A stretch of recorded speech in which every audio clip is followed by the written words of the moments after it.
매일 아침 외신 브리핑 신민영입니다. 오늘도 외신들이 주목한 주요 이슈들 전해드릴 텐데요. 먼저 블룸버그의 보도 만나보겠습니다. Stocks drop amid rising China tension and job losses. 중국과의 갈등이 커지고 실업자가 또 늘어나면서 증시가 빠졌다고 헤드라인을 실었습니다. 이 시장은 주간 실업보험 청구자 수 등 주요 지표와 미중 간 갈등 등에 주시했는데요. 뉴욕 증시 하락 요인 무엇이었는지 키포인트 열어볼게요. 먼저 지난주에 244만 명의 미국인이 추가로 직장을 또 잃었습니다. 이로써 코로나19 확산을 저지하기 위해서 돌입한 락다운 조치가 본격화한 최근 9주 사이에 미국의 신규 실직자 수가 모두 3,860만 명으로 늘었습니다.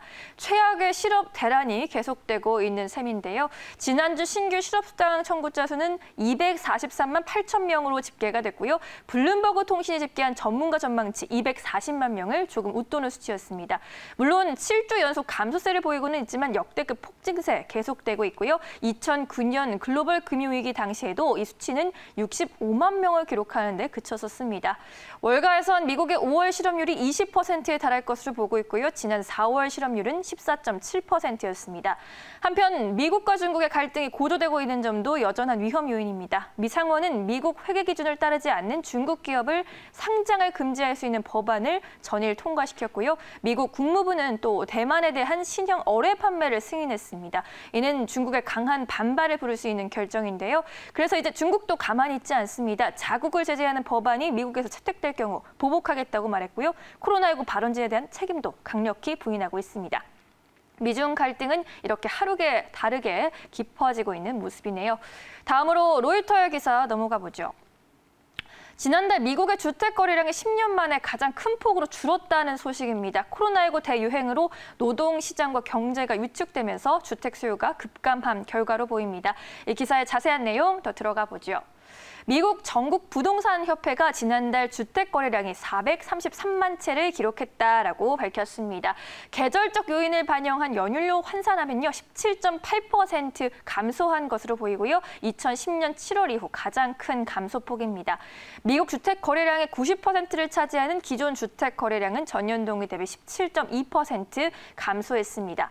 앞서 신규 주택 건설과 인허가 수량도 사상 최저 수준을 기록한 것으로 알려졌습니다. 지난달 시장에 매물로 나온 기존 주택 수량은 147만 채로 전년보다 19.7% 줄었고요. 일부 매도자들이 자택 대기령에 따라 매물을 철회하거나 보류한 것으로 보이고 있습니다. 로이터는 미국에서 지난 3, 4월 코로나19 확진자가 급증하고 최소 2,140만 명이 일자리를 잃으면서 저금리 추세에도 불구하고 주택시장의 침체는 이어질 것으로 보인다고 전했습니다. 마지막으로 워싱턴 포스트의 기사 살펴봅니다. 최근 미국과 유럽에서는 일명 어린이 괴질이라고 불리는 소아 다발성 염증 증후군이 돌고 있는데요. 그런데 미국에서 10대 이하뿐만 아니라 20대 성인에게서도 발병하는 경우가 보고됐습니다. 자세한 내용 열어보겠습니다. 현재 미국 뉴욕 주립대 랭건 병원에 20대 초반 환자 여러 명이 이 질환으로 인해서 입원해 있다고 워싱턴 포스트가 보도했습니다. 샌디에고에 있는 레디 어린이 병원에도 20세 환자가 입원해 있고요. 노스웰 병원 롱아일랜드 센터에도 25세 환자가 이 질환에 걸린 것으로 보고됐습니다. 랭건 병원의 제니퍼 라이터 박사는 어린이 아이들이 혈관 내벽에 염증이 생기는 전통적인 가와시키병과 더 비슷한 증상을 보이는 반면에 청소년과 젊은 성인들은 심장을 포함해 여러 장기에서 다발성 면역 과잉을 보인다라고 말했습니다. 이 어린이 괴질은요, 많은 환자들이 코로나19 항체를 가지고 있다는 점에서 코로나19 합병증으로 추정되고 있는데요. 다만 코로나19에 감염된 소아 환자들은 대부분 기저질환이 있고 호흡 곤란 증세를 보였던 것에 비해 이 증후군은 건강했던 아이들이나 젊은이들이 갑자기 열이 나고 복통과 구토, 발진 등 증상을 보인다라는 차이가 있습니다.